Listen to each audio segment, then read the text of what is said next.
ওরা আমার ছেলে মেয়ের থেকেও আরও বেশি মনে হয়। তো আমার যখন মনে হয় যে বিক্রি করে দিব তখন আমার অনেক কষ্ট হয়, কিন্তু কষ্ট হলেও তো বিক্রি করতে হবে। আমি অনেক যত্ন সহকারে পালি এবং আমি চেষ্টা করি যে মানুষকে কোনো সময় না ঠকানোর জন্য। আমার এটা বিক্রি করে দিতে হবে, তখন মনে হয় যে আমার তো আর কেউ রইলো না, আমি একা হয়ে গেলাম। আসসালামু আলাইকুম। ওয়ালাইকুম সালাম। যে আপনার নাম?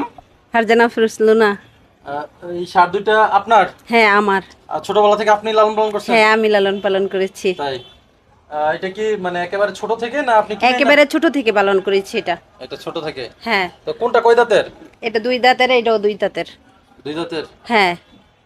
এইগুলার খাদ্য তালিকায় কি আছে, কি কি খাওয়ান? আমি খড় খাওয়াই আর এর মধ্যে হচ্ছে ভুসি, এইটুকুই খাওয়াই, অন্য কিছু খাবার দেই নাই আমি। সংসারের এত কাজের চাপের মধ্যে এই রকম বড় বড় দুইটি ষাঁড় গরু কিভাবে মেইনটেইন করেন? এই তো এর মাঝখান দিয়ে আমি মেনটেন করতে পারি। আমার কাজ শেষ করার পরে আমি ওদেরকে খাওয়া দাওয়া যা করা, গোসল করানো, খাওয়ানো সবকিছু আমি নিজেই করতে পারি। আপনার ছেলে মেয়ে কয়জন? আমার এক ছেলে এক মেয়ে। তা আপনার তো মনে হচ্ছে যে এই দুটো ছেলে মেয়ের মতোই। আমার ছেলে মেয়ের মতোই, ওরা আমার ছেলে মেয়ের থেকেও আরো বেশি মনে হয়। এটার দাম কত যাচ্ছেন? এটার দাম চাচ্ছি 3.5 লক্ষ। 3.5 লক্ষ? হ্যাঁ। আর এটার দাম কত যাচ্ছেন? এটার দাম 3,20,000। যখন মনে হয় যে বিক্রি করে দিব তখন আমার অনেক কষ্ট হয়, কিন্তু কষ্ট হলেও তো বিক্রি করতে হবে, যেহেতু লালন পালন করেছি বিক্রি করার জন্য। আল্লাহর নামে দিব, যে সবাই যেন আসে দেখে গরুগুলা নিয়ে যায়। ভিডিওতে যে ছোট দেখা যায় ওই রকম না, কিন্তু তার থেকেও বেশি ভালো এবং বড় হচ্ছে আমার গরুগুলা। আপনারা যদি কেউ নিতে চান তাহলে আসেন। আমার বাসা হচ্ছে বলখেলা বাজার, আমি থাকি বলখেলা বাজারেই। তো আপনারা যদি আসেন তাহলে সামনে থেকে নিয়ে যাবেন।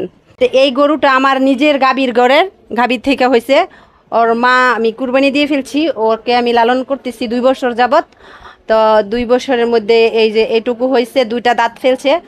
আর ওনাকে আমি কিনেছি হয় 7-8 মাস, ওটা পালছি আমি 7-8 মাস ধরে, কিন্তু এটা আমার নিজের গাভীর ঘরের।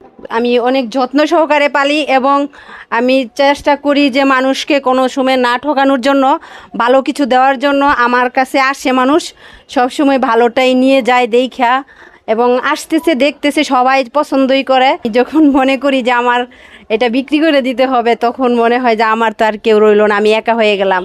তা আমার ছেলেমেয়েরাও বাসায় থাকেন, আমি আর আমার হাজব্যান্ড শুধু বাসায় থাকি। তো ওরাই আমার সঙ্গিনী, কিছু মিলে ওদেরকে নিয়ে আমি ব্যস্ততে থাকি, দিনগুলো কাটাই। আপনারা যদি কেউ আসেন বা নিতে চান তাহলে আমার বাসার ঠিকানা হচ্ছে বলখেলা বাজার। আমার হাজব্যান্ডের নাম হচ্ছে গিয়াসউদ্দিন ভুইয়া, বললেই দেখাই দিবে যে ওর খামার এই কোথায়। আপনারা বলখেলা বাজার আইসা বললেই হবে।